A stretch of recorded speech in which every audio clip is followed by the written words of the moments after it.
My roommate tried to literally cook me. From the day we moved in together, my roommate Olivia has looked at me like I'm an annoying mosquito she needs to get rid of. It started with using my bedroom when drunk for personal activities. Then it was forgetting a half-eaten sandwich in my drawer so mold would spread. Just recently, she tampered with the heating settings, so only my shower has no hot water. Everything that gave her just enough plausible deniability when I questioned her. Recently, she invited me to try out the sauna at the gym she worked at after hours. I'd been pretty stressed lately, so I said yes. It was relaxing. I let my mind wander and just enjoyed the heat. But then it came time to get out. I pulled the door handle only for the door to not open. I pulled the handle again, harder this time, but the thick wooden door didn't budge. The digital thermometer on the wall read 112 degrees. Perfect for the 20 minutes I'd planned, but far from perfect when you can't get out. Even worse, the gym was empty, so banging on the door was futile. The only person who knew where I was Olivia. But she had left after letting me into the sauna, saying she had to go meet someone, but I could just push the door shut behind me when I left. I pounded on the small window hoping for a miracle, but the changing room outside was dark and empty. The main lights were off and the only illumination came from the emergency exits down the hall. That's when the heating element clicked on again. I felt the temperature rise, the rocks in the corner glowing red as they pumped more heat into the small wooden box. I tried the handle again, jiggling it, pulling with both hands, but nothing happened. The wood around the handle was starting to feel warm, 120 degrees now, and I was sweating more than normal, my anxiety causing even more overheating. I tried to stay calm, telling myself someone would come, but the gym didn't open until 6 in the morning and it was only 10 at night. Could I survive 8 hours in here? I examined the door more carefully and my stomach dropped. The deadbolt on the inside had somehow been removed. All that was left was screw holes. The mechanism with which doors opened had deliberately been removed. This wasn't an accident. Someone had prepared this sauna to trap whoever came in next. 128 degrees, and I tried to think who would do this. Olivia instantly came to mind, but this seemed too extreme for a way to get rid of a roommate. I used the wooden bucket to bang on the door, but the sound barely carried in the insulated room. The walls were thick cedar designed to keep heat in, and now they were keeping me in too. My phone was in the locker outside, useless. 135 degrees and I was getting dizzy. I sat on the lower bench where it was marginally cooler but still unbearable. My skin felt like it was burning and I poured the last of my water bottle over my head. The heating element should have clicked off by now, but it kept running, the rocks glowing brighter, and I realized someone had tampered with the thermostat too. This thing was going to keep heating until it reached maximum temperature or burned out, and I didn't know which would happen first. 142 degrees and I couldn't think straight anymore. The air burned my lungs when I breathed. I tried kicking the door, but my legs felt weak and the wood was solid, built to last decades. Through the small window, I thought I saw movement, but when I pressed my face to the glass, no one was there. My vision was starting to blur and I knew about heat stroke, how your body stops sweating eventually, how your organs start shutting down one by one. I pressed myself into the corner farthest from the heating element, but there was no escape from the temperature climbing steadily higher. 148 degrees and I could barely stay conscious. I tried to remember if Olivia had seemed strange when she suggested I use the sauna, if she'd watched me go in, or if she'd looked back when she left. I collapsed onto the floor, the wood burning my skin, but I couldn't stand anymore. The thermometer kept climbing. 152, 155. The maximum for this model was 195, and at this rate it would reach that in less than an hour. Through my fading vision, I saw the heating element glowing like coals, and I tried one more time to reach the door, but my arms wouldn't work right. Everything was shutting down. I couldn't keep my eyes open. I thought about how they'd find me in the morning, how Olivia would act shocked and devastated. The last thing I heard was the heating element clicking on again, the temperature still climbing, and somewhere far away, the sound of footsteps in the changing room, either someone here to help or checking to make sure the door was still stuck. Requested Reds is on Spotify now. Check out link in the description or comments. The footsteps outside jolted me back from the edge and I slapped my palm against the small window with everything left in me. A shadow paused in the dark changing room and I made a sound, something between a croak and a whisper that barely carried through the thick glass. My vision tunneled down to just that shadow, and my hand pressed flat against the window, a last stubborn push to stay alive. The shadow moved closer and a face appeared, eyes going wide when they saw me collapsed there. I tried to mouth the word help, but wasn't sure if any sound came out. Alaya rattled the handle from outside, and I watched through blurred vision as she yanked harder, her face changing from confusion to alarm. She pulled with both hands and the door didn't budge and she pressed close to the glass, saying something I couldn't hear over the blood pounding in my ears. She pulled out her phone and I heard her voice muffled through the door, words like trapped and not breathing right and hurry. She ran toward her cleaning cart and I let my hand slide down the glass, too weak to hold it up anymore. The heat kept pressing in and the thermometer read 158 now and I thought this is it. She called, but I won't last until they get here. She came back with a crowbar and wedged it into the door frame, putting her full weight on it and leveraging against the jammed mechanism. The wood creaked and she repositioned and tried again, muscles straining under her work shirt. Something gave with a crack and heat blasted out into the cool changing room, and I pitched forward onto the tile floor. The temperature difference hit my body like a shock, and I couldn't stop shaking, my skin going from burning to freezing in seconds. The cool tile felt like ice against my face, and I just lay there gulping air that didn't sear my lungs, my whole body trembling so hard my teeth chattered. Alaya wrapped cold wet towels around my head and neck, talking rapidly into her phone with the dispatcher still on the line. She kept saying my skin was bright red and I was barely responding and please hurry. I heard sirens starting somewhere in the distance and she pressed another cold towel to my forehead, her hands gentle but urgent. The cool water on my scalp felt like both relief and pain, my overheated body trying to process the temperature change and not doing it well. I managed to whisper thank you and she squeezed my shoulder, telling me to stay still and help was almost here. The paramedics rushed in and loaded me onto a stretcher, one of them checking my temperature with an ear thermometer, while the other started an IV line in my arm. I mumbled something about the deadbolt being gone, and one paramedic exchanged a look with her partner, the kind of look that said this wasn't just an accident. They wrapped me in cooling blankets that felt strange against my burning skin, and I drifted as they wheeled me toward the ambulance, the ceiling lights passing overhead in a blur. Someone asked my name and I told them, and someone else asked if I knew what day it was, and I wasn't completely sure. In the ambulance, I faded in and out while they monitored my vitals and adjusted the cooling protocol, talking to each other in calm, professional voices about my temperature and blood pressure and heart rate. Fragments of Olivia's invitation replayed in my head. How casual she sounded when she suggested the sauna. How she mentioned meeting someone and told me to just push the door shut when I left. The pieces started connecting even through my confusion and exhaustion. She knew I'd be alone. She knew the gym was empty. She left, but she knew exactly where I was and that I couldn't get out. The ER admitted me right away, and nurses started aggressive hydration while hooking me up to monitors for my heart and oxygen levels. A doctor came in and explained the risks of heat stroke, using words like kidney failure and brain swelling and heart problems, saying they needed to watch me overnight to make sure my organs were handling the stress. I nodded weakly and let them work, too tired to process the full danger I'd survived. They drew blood and checked my pupils and asked me questions about whether I felt confused or nauseous, and I answered as best I could while machines beeped around me. Around 3 in the morning, a police officer came to take an initial report, and I described the invitation, the jammed door, and the missing deadbolt mechanism. He wrote everything down carefully in a small notebook, asking me to repeat certain details and clarify the timeline. When I mentioned the deadbolt was completely removed with just screw holes left, he underlined something in his notes. He said a detective would follow up in the morning and I needed to rest now. I gave him Alaya's name as the person who found me, and he nodded, saying her 911 call had already documented the scene and they'd secured the sauna as potential evidence. I texted Celestine before dawn, because she was the only person I trusted completely right now. My hands shook typing out that I was in the hospital and not safe going back to the apartment, and her response came back in seconds saying she was coming and asking which hospital. The relief of having someone on my side made me cry for the first time since this happened, tears running down my face while I stared at her messages. She texted that she was getting dressed and would be there in 20 minutes and not to worry about anything else right now. I sent a brief text to Olivia saying I was in the hospital because of the sauna, and her response came back fast, too fast, with shocked emojis and questions about what happened and was I okay. Reading her fake concern made my stomach turn because I knew she was either checking if the trap had worked or building an alibi for when people started asking questions. I didn't respond, and turned my phone face down on the hospital bed, my hands still shaking but now from anger instead of fear. She did this. She planned it. And she was sitting somewhere right now pretending to care while knowing exactly what she'd done.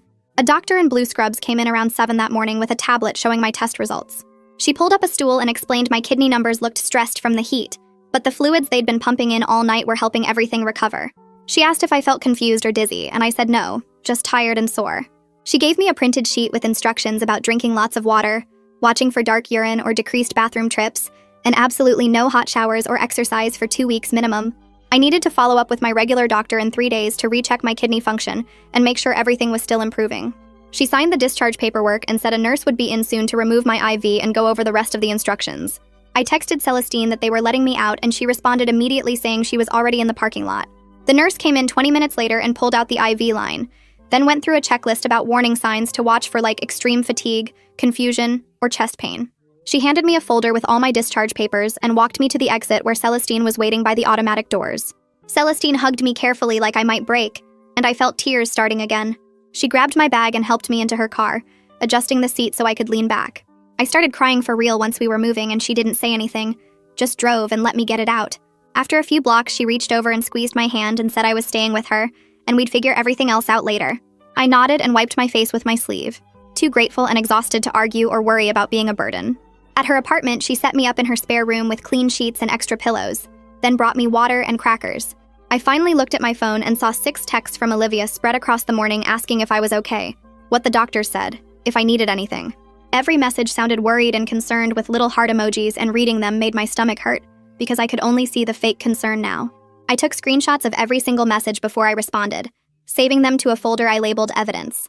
Then I sent back a short message saying I was recovering and staying with a friend for a few days. Her response came back in under a minute with more hearts and saying she was so glad I was okay and to let her know if I needed anything at all. I turned my phone face down and closed my eyes. That afternoon, my phone rang with an unknown number, and I almost didn't answer, but something made me pick up. A calm male voice introduced himself as Detective Raj Swain and said he was following up on the incident at the gym. He asked if I felt up to giving a full statement, and we scheduled it for the next morning at the police station. His voice was professional and steady, and he mentioned he'd already spoken with Alaya and visited the gym to document the scene. Hearing someone official say they were taking this seriously made me feel less crazy for suspecting Olivia had planned the whole thing. That evening, Celestine drove me to the gym so I could get my stuff from the locker.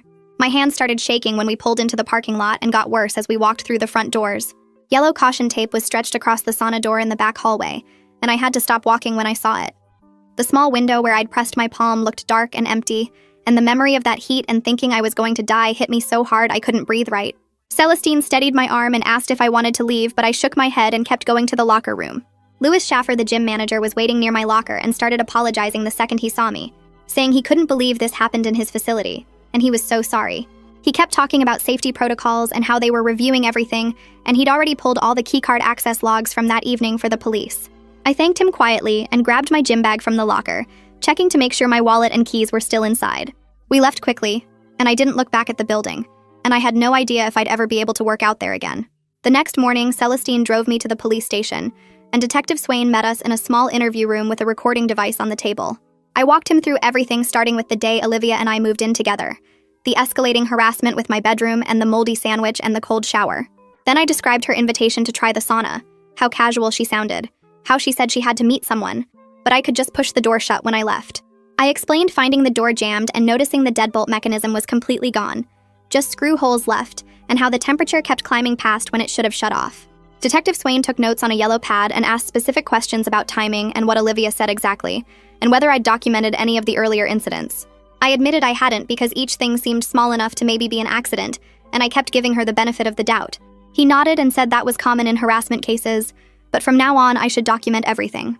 Alaya came in about an hour later to give her official statement, and I waited outside while she talked to Detective Swain. When she came out, she gave me a quick hug and said she told him everything about finding the door jammed and how the handle mechanism looked deliberately messed with when she pried it open.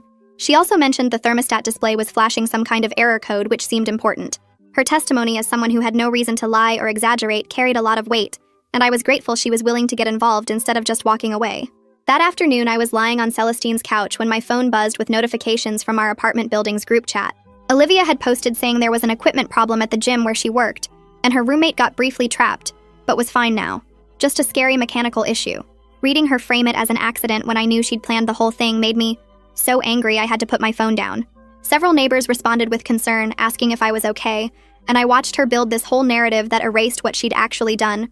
I showed the messages to Celestine and told her I couldn't go back to that apartment while Olivia was still there. She didn't even hesitate before saying I could stay in her spare room as long as I needed.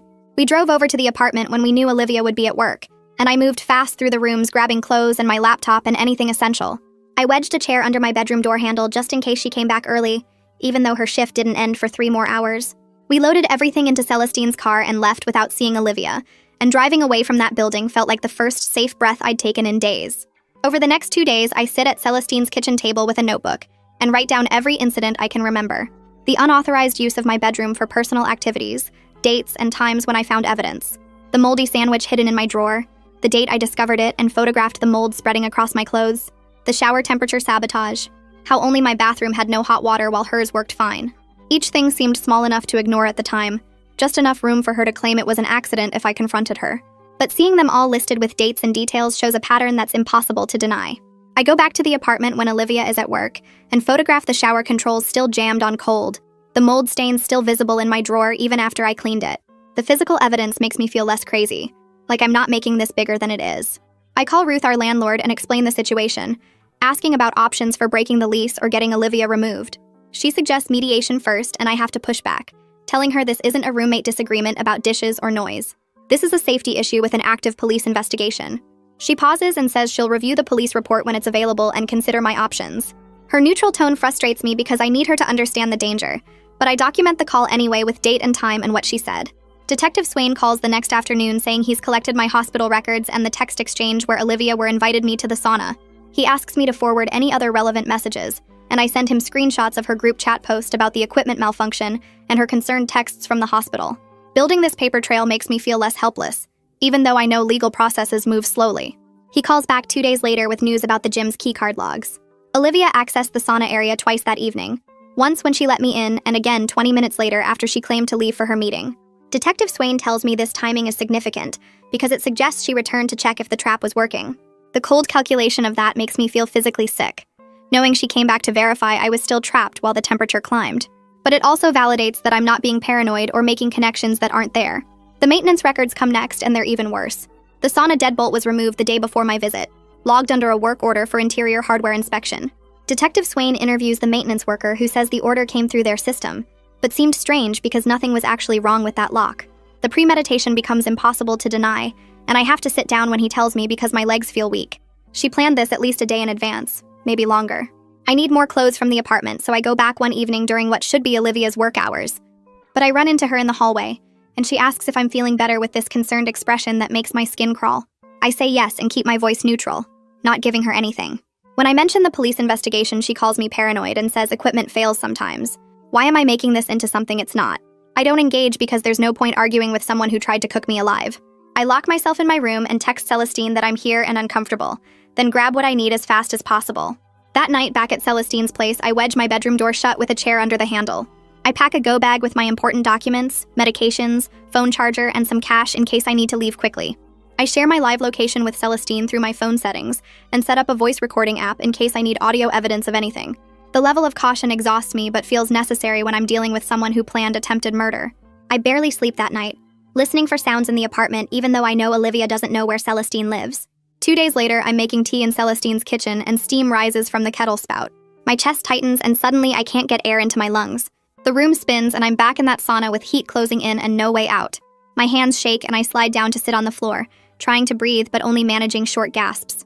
Celestine finds me there and drives me to urgent care where they confirm it's a panic attack. The doctor gives me information about trauma responses and how my brain is protecting me from perceived danger even when I'm safe. It's embarrassing to have this kind of reaction to steam from a kettle, but the doctor says it's completely normal after what I survived. I file a formal complaint with the gym's corporate office the next day, documenting the incident and Olivia's employment there in detail. They respond within 2 days saying they're placing her on administrative leave pending the police investigation. Lewis, the manager, calls to apologize again and assure me they're taking this seriously, that they've already started reviewing their safety procedures. I feel a small measure of control returning, like my actions are having real consequences instead of just disappearing into bureaucracy. Detective Swain interviews Olivia at the station and calls to update me afterward. She claims she left after letting me into the sauna and didn't return that evening. When he presents the keycard logs showing her second access 20 minutes later, she says she forgot something in her locker and had to go back. Her alibi is thin and contradictory, but not technically impossible to explain away. He tells me these cases require building evidence carefully, because intent is the hardest thing to prove in court.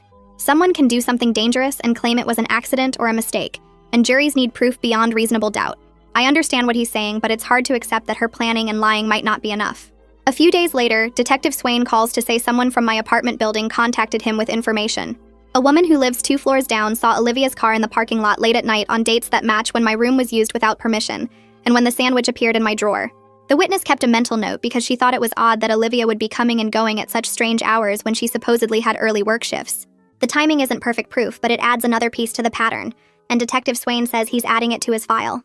I'm starting to understand that justice doesn't happen through one big moment, but through lots of small facts that build on each other.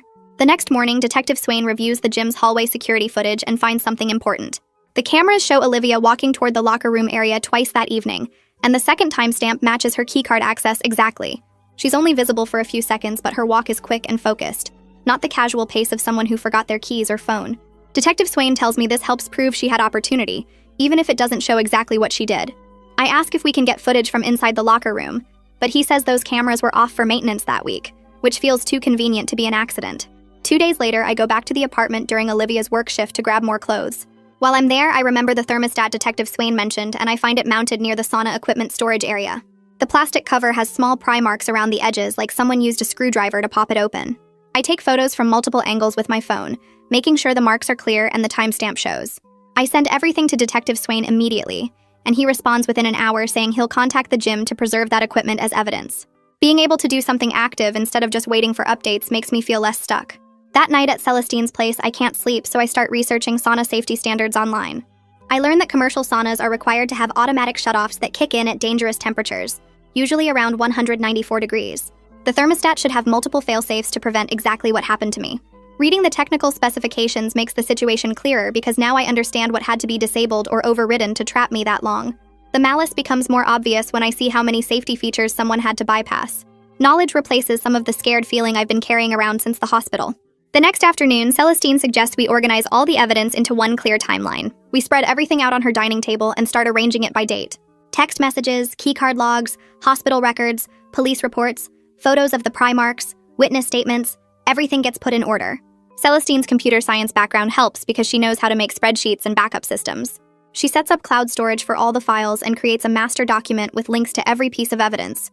Seeing it laid out like this makes the case feel stronger, and my memory feel more reliable because I'm not just relying on my brain to hold all the details. I contact a legal aid office and schedule an appointment to discuss a restraining order. The lawyer I meet with is patient and walks me through the paperwork step by step. I have to describe the sauna incident in detail, and several times I need to stop and take deep breaths. Writing down that I thought I was going to die makes it feel real again in a way that's hard to handle. The lawyer explains that a temporary restraining order will legally require Olivia to stay away from me while the criminal investigation continues. She says the hearing will happen within 2 weeks and I should bring all my evidence. 2 days after filing the restraining order paperwork, my phone buzzes with a notification from the apartment's electrical monitoring app. The power in my bedroom has tripped even though I haven't been staying there. I drive over to check and find the breaker for my room switched to the off position. I photograph the breaker panel with the switch clearly visible and add a timestamp note in my phone. It's a small thing compared to the sauna, but it shows Olivia is still messing with my stuff, still trying to make my life difficult. I add the photos to my restraining order evidence file and send copies to Detective Swain. A week passes and Detective Swain calls with an update. He got approval to subpoena the gym's complete camera backup system and all maintenance logs going back 6 months. He warns me that getting everything will take time because the gym's corporate office has to approve the release, and their legal department moves slowly. He tells me that being thorough matters more than being fast when building a case that could go to trial. I practice patience even though every day feels long, and I keep checking my phone for updates. The gym's corporate office officially suspends Olivia pending the investigation outcome. That same day, she starts posting on social media about liars and people who make false accusations to get attention. She doesn't name me directly, but anyone who knows the situation would understand who she means. I screenshot every post she makes and send them to Detective Swain and my lawyer. Her online behavior shows she's feeling pressure, which is satisfying, but also concerning because I don't know how desperate or angry she might get. The restraining order hearing date arrives and I dress carefully, wanting to look put together and credible. Olivia shows up with her own lawyer who argues there's no proven threat, and that equipment malfunctions happen. My legal aid lawyer presents the evidence timeline with all the documentation we organized. She shows the pattern of harassment, the keycard logs, the witness statement, the photos of pry marks, everything arranged to tell a clear story. The judge reviews the materials and asks Olivia's lawyer several questions about the second keycard access and the removed deadbolt. After 20 minutes of back and forth, the judge grants a temporary restraining order requiring Olivia to stay at least 100 yards away from me and have no contact of any kind. Olivia stares at me from across the courtroom with pure anger in her eyes, but she doesn't say anything. I feel relief that there's now a legal barrier between us, but I also feel aware that this might make her even more mad, and I don't know what she'll do with that anger. The next afternoon, Ruth calls while I'm organizing files at Celestine's place. She says the restraining order changes things, and with an active criminal investigation, both of us should plan to move when the lease ends in 2 months. Her voice is apologetic but firm, and I understand her position even though it means more disruption. I tell her that's fair, and we agree I'll be out by the end date without penalties. After hanging up, I open apartment search websites and start filtering for studios I can afford alone. The prices make me wince, but having my own space with locks only I control feels worth stretching my budget. I bookmark 3 possibilities and schedule viewings for the weekend, taking small concrete steps toward rebuilding. My follow-up doctor appointment happens 3 days later, and she reviews my latest blood work carefully. The kidney function numbers are back in normal range, which is huge relief, but she asks about ongoing symptoms. I admit the fatigue hasn't improved much, and I still can't handle heat without my heart racing and dizziness starting. She nods and says heat sensitivity after severe exposure can last months, and my body went through major trauma. She writes a detailed note for my employer explaining I need temporary accommodations, including flexible hours and remote work options when possible. Having official medical documentation that validates this isn't something I can just push through, makes me feel less like I'm being weak or difficult. She schedules another follow-up in 6 weeks and reminds me to stay hydrated and avoid any heat exposure, including hot showers and sunny days without protection. Detective Swain calls that evening with an update that makes my pulse quicken. The gym's tool checkout logs show Olivia signed out a maintenance toolkit on the afternoon before the incident, right around the time the deadbolt removal was logged in the system. His voice carries quiet satisfaction when he explains this connects her directly to both the means and the timing. I feel my anger finding a clearer direction as the evidence stops being circumstantial and starts being concrete.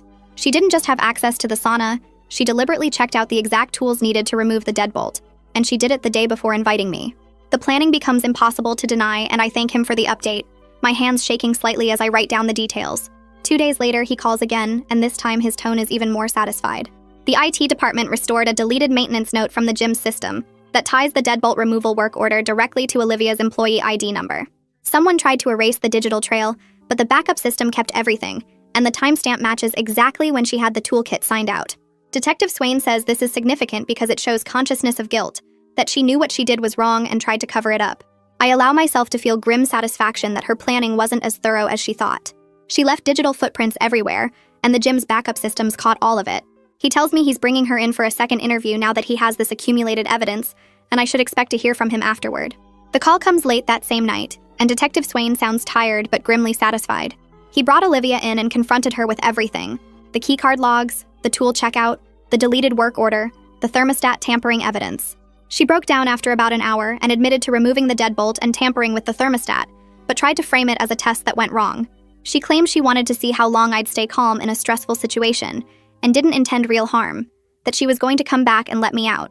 Her attempt to minimize attempted murder as some kind of prank gone bad makes me feel physically ill. Detective Swain says her story doesn't hold up because she accessed the sauna area and then left the building entirely according to her car's exit from the parking garage. There's no evidence she planned to return, and plenty of evidence she set a trap and walked away. I thank him and sit in Celestine's spare room feeling validated and disgusted at the same time. Celestine finds me there an hour later, and I tell her about Olivia's confession. She immediately says I need to move out of the shared apartment now, not wait until the lease ends in 2 months. I start to argue that I can avoid Olivia for 8 more weeks, but she cuts me off and points out the restraining order only works if Olivia follows it, and we already know she's willing to hurt me. Her directness breaks through my resistance, and I finally agree. She helps me call Ruth and coordinate retrieving my remaining belongings with a police standby present. Ruth approves it immediately given the circumstances, and we schedule it for 2 days out when an officer can be there. The prospect of going back to that apartment makes my stomach tight, but knowing I'll have legal protection, and Celestine with me, makes it bearable. The police standby happens on a gray Saturday morning, and the officer meets us outside the building. He's professional and calm, and explains he'll ensure no contact between us while I gather my things. We go up together, and he knocks on the apartment door to inform Olivia that I'm retrieving my belongings with police present. I hear her voice respond from inside but can't make out words. The officer nods to me, and I unlock the door with my key, moving quickly to my room while he positions himself in the hallway. I pack efficiently, taking only what's definitely mine, and leaving anything shared or questionable behind. Celestine helps carry boxes, and within 90 minutes we have everything loaded in her car. I leave my keys on the kitchen counter and walk out without looking back at the closed door to Olivia's room. The officer follows us down and waits until we drive away. Walking out with my last box feels like closing a chapter, and I'm grateful for the legal protection that made this possible without confrontation. The next week, Detective Swain calls to say the district attorney is reviewing the complete evidence file and considering what charges to file. He explains they're weighing reckless endangerment versus attempted assault, and the challenge is proving intent for the more serious charges. Reckless endangerment is easier to prove because it only requires showing she created serious risk of injury, but attempted assault requires proving she specifically intended to hurt me. I listen carefully as he walks me through the legal reality that often involves compromise between what actually happened and what can be proven beyond reasonable doubt in court. The distinction frustrates me because I know she meant to hurt me, but I understand the prosecutor needs evidence that convinces 12 strangers. He says the DA should make a decision within a few weeks and he'll keep me updated. 3 days later, my phone buzzes with a text from Olivia, and my stomach drops when I open it. The message references timing someone's panic and watching temperature climb and mentions hoping the test would work. I read it twice before realizing this wasn't meant for me. She sent it to the wrong person. My hands shake as I immediately screenshot the text with the timestamp visible and forward it to Detective Swain and my legal aid lawyer with a brief explanation. Her own words admitting to monitoring my distress might be the clearest evidence of intent we have. She realizes her mistake within minutes and sends a flurry of messages saying her phone was hacked and that text wasn't from her. But the damage is done, and her panicked backtracking only makes it more obvious. I don't respond to any of her messages and let my lawyer and Detective Swain handle it. The misdirected text changes everything, and Detective Swain calls the next morning to say the DA is moving forward. Based on the accumulated evidence, including Olivia's own words about timing my panic and watching the temperature, they're filing charges for reckless endangerment and criminal tampering with safety equipment. The tampering charge is a felony because she deliberately disabled safety mechanisms in a way that created serious risk. He tells me she'll be arrested within the next day or two and released on bail with conditions including maintaining the restraining order and surrendering her gym employment immediately. I feel relief mixed with awareness that this is just the beginning of a legal process that could take months. The arrest brings official consequences, but the court case still has to happen, and I know from Detective Swain's explanations that trials can drag on. Still, knowing she'll face a judge and formal charges makes me feel like the system is finally catching up to what she did. The HR meeting happens 3 days later in a small conference room with my manager and the HR director. I bring the hospital discharge papers, the doctor's note about heat sensitivity and fatigue, and a copy of the restraining order. They review everything carefully and ask questions about what accommodations would help me stay productive. I explain I need flexible start times because sleep is unpredictable right now, and the option to work from home when I'm having bad days with the anxiety. They approve both requests for the next month with a plan to reassess after that. My manager adds that my work has been solid and they want to support me through this, which makes me feel less like my entire existence revolves around what Olivia did. Having official workplace backing helps me separate this crisis from every other part of my life. Ruth calls the next afternoon saying she reviewed the restraining order paperwork and criminal charges. She releases me from the lease-breaking penalties entirely, explaining that the documented safety threat justifies early termination. I drive over to sign the papers and she wishes me well, mentioning she'll be more careful with tenant screening going forward. The financial relief hits immediately because I was dreading that penalty on top of medical bills and new apartment costs. Knowing I can put that money toward a security deposit instead of paying to escape danger feels like one practical problem solved. Ruth seems genuinely concerned and apologizes for not catching the harassment pattern earlier, and I appreciate the acknowledgement even though it doesn't change what happened. Lewis from the gym emails asking if I'd be willing to consult on new safety protocols they're developing. He explains they want panic buttons installed in all enclosed spaces, mandatory buddy systems for after-hours access, and override limits on heating equipment that prevent tampering. Reading his message brings up complicated feelings, because I don't want to go back there, but I also don't want someone else trapped the way I was.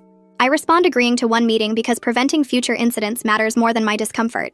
We schedule it for the following week at a coffee shop nowhere near the gym, and I appreciate that he's not asking me to return to the actual building. My legal aid lawyer calls with news that Olivia's attorney wants to discuss a plea deal. They're offering guilty to misdemeanor reckless endangerment with 2 years probation and mandated counseling, in exchange for dropping the felony tampering charge. My lawyer explains this means guaranteed consequences versus the uncertainty of trial, where a jury might not convict on the more serious charge. I ask what happens if we go to trial and lose, and she's honest that Olivia could walk away with nothing. The reality of legal strategy versus justice frustrates me because I know she deliberately tried to hurt me, but proving that beyond reasonable doubt to 12 strangers is different from knowing it myself. I tell my lawyer I need time to think about it, and she says to take a few days but not too long because the offer won't stay open forever. I meet Celestine for dinner and lay out the plea deal options. She listens to the whole explanation and then asks what I actually want from this process. I realize I want Olivia to face real consequences and get help so she doesn't hurt someone else, but I don't need her in prison to feel safe. Celestine points out that guaranteed probation with mandatory counseling achieves both those goals, while trial risks getting nothing. My lawyer calls back the next day and I tell her I'll accept the plea deal. She says the sentencing hearing will happen in 2 weeks, and I can read a victim impact statement if I want to. I spend the next several days writing and rewriting what I want to say, trying to capture the fear and ongoing trauma without sounding overly dramatic or vengeful. The sentencing hearing takes place in a small courtroom with just the judge, lawyers, Olivia, and a few observers. I sit in the front row and my hands shake when they call me forward to read my statement. I talk about the terror of being trapped with the temperature climbing, the physical injuries that required hospitalization, and the betrayal of someone I lived with deliberately putting me in danger. My voice wavers, but I get through it without crying, describing the ongoing anxiety around heat and enclosed spaces and how the harassment pattern showed escalating hostility. I keep it under 2 minutes like my lawyer advised and return to my seat without looking at Olivia. The judge thanks me and asks Olivia if she has anything to say, and she offers a brief apology that sounds rehearsed. The judge accepts the plea agreement and sentences Olivia to 2 years probation, 200 hours community service, mandatory anger management and mental health counseling, and continuation of the restraining order for the full probation period. He emphasizes that any violation will result in immediate jail time and revocation of the plea deal. It's not prison, but it's real consequences with required intervention, and I leave the courthouse feeling bittersweet acceptance that this is as close to justice as the system provides. Celestine meets me outside and we sit on a bench for a while without talking, just processing that this chapter is officially closed even if the recovery continues. Some friends drift away over the following weeks, either uncomfortable with the intensity or unsure who to believe despite the conviction. A few others reach out to apologize for not taking the earlier harassment seriously, saying they thought I was overreacting to roommate friction. I'm learning to be more selective about my circle and appreciate the people who showed up when it mattered. Celestine never wavered. Alaya followed through with testimony, even though she barely knew me, and a handful of other friends checked in consistently. Those are the relationships I'm investing in now, and I'm okay letting the uncertain ones fade. I move into my new studio apartment the first weekend of the next month. It's small, but it's mine alone, and I spend the first week installing good locks on the door and windows, setting up a doorbell camera, and adding window alarms. The security measures feel necessary rather than paranoid, and I establish routines that make the space feel predictable and safe. Cooking dinner in my own kitchen without worrying about sabotage or hostile energy becomes a quiet victory. I arrange my furniture to maximize the natural light and create clear sightlines to both entrances. Every choice is mine, and that autonomy matters after months of navigating someone else's hostility. I start weekly therapy sessions with Suzanne, who specializes in trauma recovery.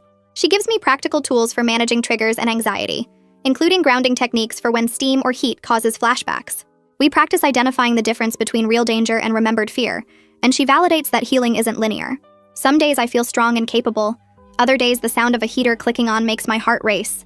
Suzanne helps me track progress over weeks rather than days, and having professional support makes the hard moments feel more manageable.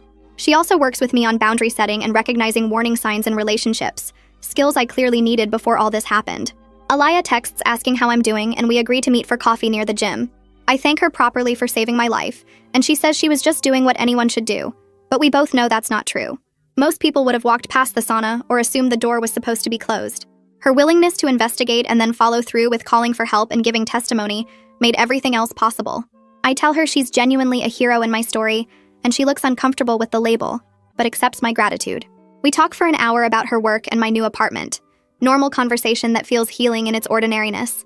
She mentions she's been more vigilant about checking equipment and spaces at work since that night, and I'm glad something positive came from her experience too. 3 months after the incident, a thick envelope arrives from the probation department with official stamps across the front.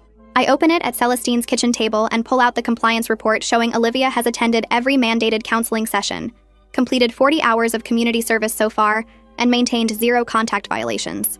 The probation officer's note confirms she's following all conditions exactly, and recommends extending the restraining order for the full 2-year period. I read through the document twice, checking the dates and signatures, and something tight in my chest loosens just slightly. Knowing there's official monitoring and real consequences for any contact makes the hypervigilance I've been carrying ease back a notch. I file the report in my growing folder of legal documents and text Celestine a photo with the caption, "Still complying." She responds with a thumbs up and reminds me this is what accountability looks like, even if it's not perfect. Work stabilizes over the following weeks as I return to normal hours, and my manager assigns me a small website redesign project. It's modest, but challenging enough to rebuild my confidence without overwhelming me, and I appreciate that she judged the scope correctly. She checks in every few days with quick messages asking how I'm managing the workload, but she doesn't hover or treat me like I might break at any moment.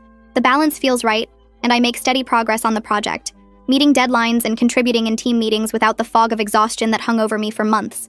My finances recover slowly despite the medical bills still arriving in waves. I set up a payment plan with the hospital billing department that spreads the debt over 18 months, and while it's tight, I can manage it alongside rent and basic expenses. The financial stress stops feeling quite so crushing when I see the balance decreasing each month. I practice setting firm boundaries in all my relationships now, both online and in person. When a coworker asks too many questions about the incident, I say I'm not discussing it and redirect the conversation without apologizing. When someone from the apartment building friend group tries to reconnect after months of silence, I politely decline and don't explain why. I keep an emergency plan organized without obsessing over it. Important documents stay in one folder by the door, Celestine has my spare apartment key, and Detective Swain's contact sits saved in my phone under DS. The awareness feels like having agency rather than living in paranoia, and I'm learning to recognize the difference between reasonable caution and letting fear control every choice I make.